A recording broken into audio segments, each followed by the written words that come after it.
all the different kinds of nonfiction books I'm finding most valuable for writing science fiction and fantasy, I'm discovering that I'm most stimulated by works of sociology or history. And these aren't just about dates and places or dry theories. They are about how lives are lived in ways that are human, although not always familiar. And that kind of flavor is exactly the kind of thing you want to encounter as an enriching resource when you're creating works of the fantastic.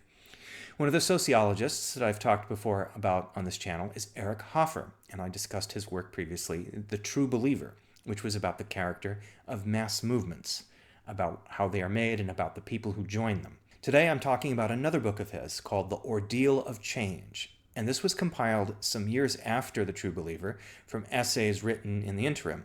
And the general theme of the book is, what happens to the character of people who are subjected to drastic social change of one kind or another? And despite being written during the 1950s and compiled and edited into book form in 1963, it remains very timely, like much of Hoffer's work. He is someone I really feel we could use a reappraisal of here and now, and not just because he has a lot to offer people thinking about fantastic world building. Let me give you a couple of choice quotes from the first chapter to give you an idea of the flavor and the tenor of the book. The simple fact that we can never be fit and ready for that which is wholly new has some peculiar results. It means that a population undergoing drastic change is a population of misfits, and misfits live and breathe in an atmosphere of passion. There is a close connection between lack of confidence and the passionate state of mind, and as we shall see, passionate intensity may serve as a substitute for confidence. This connection can be observed in all walks of life. A working man sure of his skill goes leisurely about his job and accomplishes much, though he works as if at play. On the other hand, the working man new to his trade attacks his work as if he were saving the world, and he must do so if he is to get anything done at all. The same is true of the soldier. A well-trained soldier will fight well, even when not stirred by strong feeling. His morale is good because his thorough training gives him a sense of confidence. But the untrained soldier will give a good account of himself only when animated by faith and enthusiasm. Cromwell used to say that common folk needed the fear of God before them to match the soldierly cavaliers.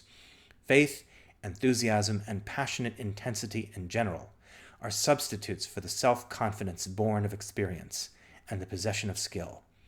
Where there is the necessary skill to move mountains, there is no need for the faith that moves mountains.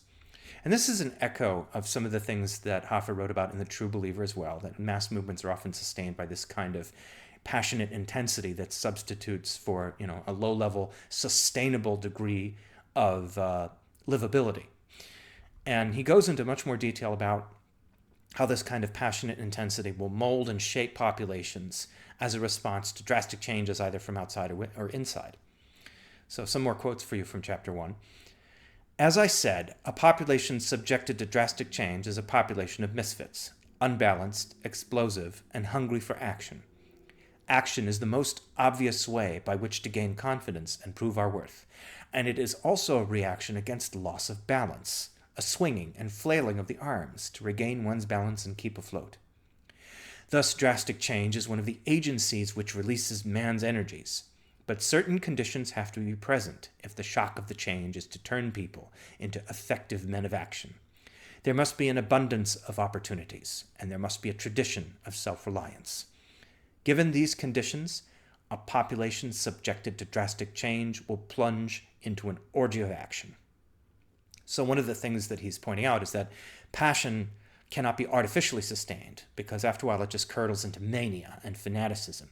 The most sustainable passions are the ones that are most natural and quotidian every day, as paradoxical as that may sound. And one of the other aspects of the way that drastic change can affect a population is with the role of the intellectual versus the masses. And he takes a couple of chapters to talk about this from a few different angles. And he notes that how intellectuals feel, paradoxically, more at home in some authoritarian societies, because that society accords them respect that a free society mostly leaves them be or ignores them. And it's worth reading the book to get the flavor of this argument in its full detail, because I think it could be easily misinterpreted. I don't think Hoffer is saying that intellectuals are corrupt and suspect by default. What he is saying is that any society that doesn't find a welcoming home for people who want to live naturally in the life of the mind in one way or another, they're going to lose out to another society that does, regardless of how the larger constitution of that society is built. So from this he draws some other observations. There is also the remarkable fact that when the intellectuals are in full charge, they do not usually create a milieu conducive to genuine creativeness. The reason for this is to be found in the role of the non-creative pseudo-intellectual in such a system. The genuinely creative person lacks, as a rule, the temperament requisite for the seizure, the exercise, and above all, the retention of power. Hence, when the intellectuals come into their own, it is usually the pseudo-intellectual who rules the roost, and he is likely to imprint his mediocrity and meagerness on every phase of cultural activity. Moreover, his creative impotence brews in him a murderous hatred of intellectual brilliance, and he may be tempted, as Stalin was, to enforce a crude leveling on all intellectual activity. Now, there's many other discussions in the book, all of them linked back to the central topic of drastic change and its influence on populations, but I like how it's multifaceted, that he takes all of these different approaches to the topic. One of the most interesting approaches he comes up with is about the perpetual youthfulness of mankind, about its unsuppressible sense of play, and how that's at least as important as its accumulated wisdom and its industriousness, and that the counterforce to this freedom of play typically comes in the form of the grim humorlessness of the mass movements, few of any of which are fertile ground for real creative work. So Hoffer says, youth has been called a perishable talent, but perhaps talent and originality are always aspects of youth, and the creative individual is an imperishable juvenile. When the Greeks said, whom the gods love die young, they probably meant, as Lord Sankey suggested, that those favored by the gods stay young till the day they die, young and playful. Now, rather than go on and give you some more quotes, I want to tie the book back into my general topic of discussion, how this is a fruitful source of stimulation for thinking about science fiction and fantasy creation. Science fiction stories are typically about the consequences of social change brought on by technological or scientific advancement. So with this book, you can get a good idea in seeing how that can affect specific classes of people in your setting by the way that they've historically responded to drastic change. Good science fiction stories are not just about an idea, but they're also about specific people who are living through that idea. Maybe they're the embodiment of that idea, or they're in conflict with that idea. So you may have the thinker, you may have the creator of technological wonders, but you may also have the foot soldier who's augmented by that technology, or the man on the street casually using that technology, even if that street exists in the year 2099. So the book gives you an idea of how drastic changes can land for people across different strata of society, and how that could be translated into what shows up in your story. And I think with fantasy works, the same lesson still applies. The drastic change does not have to be part of the fantastic element of the story. It's more optional here, but it's still a powerful way to look at it. For instance, one of the chapters in the book is about the role of the scribe throughout history, and the various discussions of the roles of the churches and the religious institutions in pre-modern societies that connect back to that. Those are all really useful here for talking about a fantasy setting. Fantasy settings tend to be more static than science fiction settings. So you may think, well, drastic change isn't really a useful thing to think about in a fantasy setting.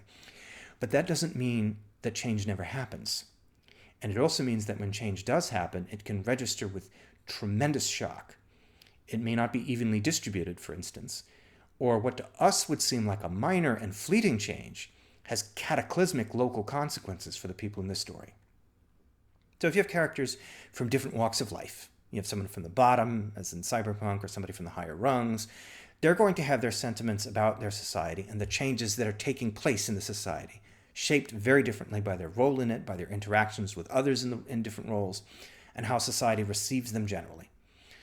And I think what I really like about this book in regard to that is how Hoffer goes into such thoughtful detail about what these roles amount to in societies of different character, and a more open society versus a more closed society, for instance. And the way he covers societies from the pre-modern to the modern apply equally well to fantasy and science fiction because he's using such a broad set of examples.